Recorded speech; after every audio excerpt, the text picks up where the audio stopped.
Well, this one's going to be um, a discussion from a group I'm part of. I do some online training forum work with another company, and we run folks through strength and conditioning protocols, but we also are there to answer their questions, form checks, feedback, things like that. And the other day, we had a guy who wanted to know. He's like, I've been told I have arthritis and pick a joint. His was elbow specifically, but we could say anywhere, right?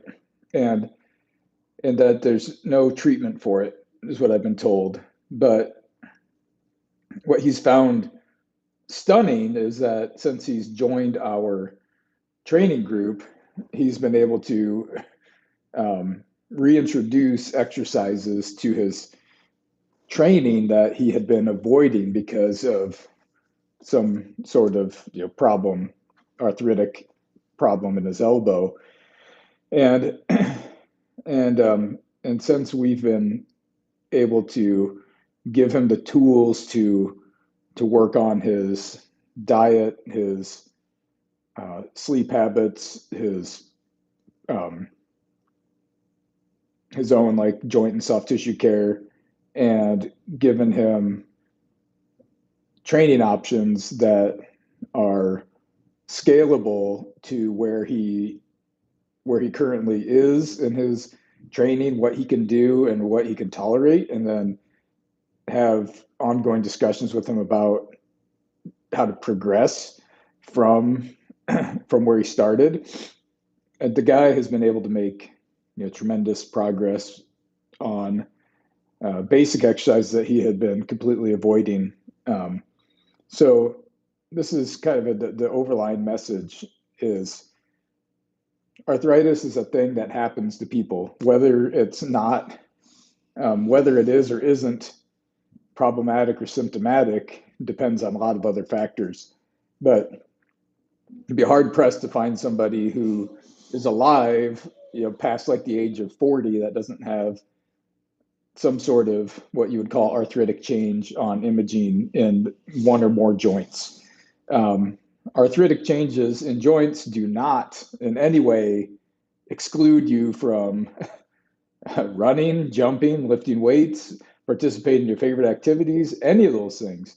You just have to find how how you can enter a plan at a tolerable level, exercise selection in a way that you can perform the movements without creating a lot of symptoms or setbacks. And you have to really take a look more than anything about your recovery habits, your hydration, your diet. Those things more than uh, can make a big impact for folks if they can look at how they're eating throughout the week and making sure that they're increasing their micronutrient load and things like that. A lot of the folks that you work on or work with in these situations, not only have they been avoiding training because they've been told there's nothing that can be done for their arthritis, which there's some truth to that statement, but it doesn't mean you can't do anything. And a lot of people take it that way.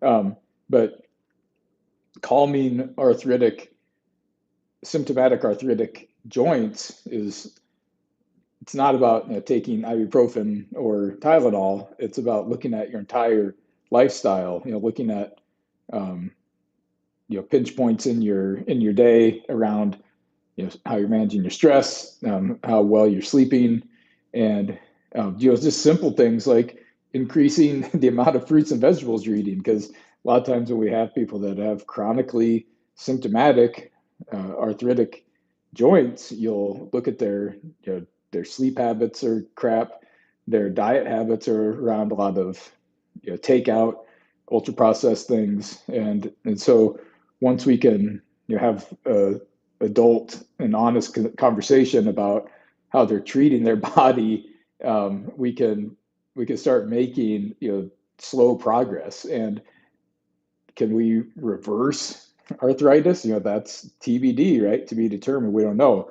But what I do know is given the proper tools and motivation, people can return to the things they enjoy with arthritic joints with minimal symptom flare-ups if they're willing to be patient, if they're willing to make the changes necessary that will help drive progress. So that's all I got to say about that.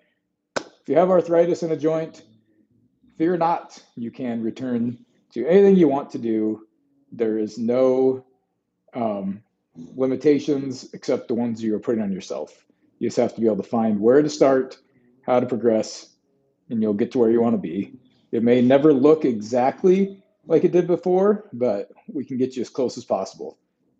Check my channel for more. See you next time.